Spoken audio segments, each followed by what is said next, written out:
অনুব্রত মণ্ডলের call recording viral তর্ক বিতর্কের মাঝে আরেকটি এক্সক্লুসিভ ভাবে একটি খবর পাওয়া গেছে, সেটি হচ্ছে কাউন্সিলরদের চ্যাট ভাইরাল।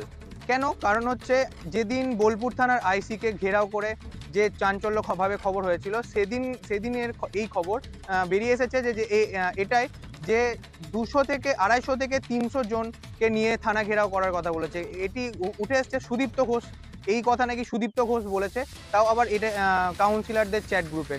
এটি এখন খুব বড়ভাবে এটি দেখা যাচ্ছে যে তাহলে কি তাহলে কি অনুব্রত মণ্ডল কি তাহলে থানা ঘেরাও কথা বলেছিল নাকি সুদীপ্ত ঘোষ?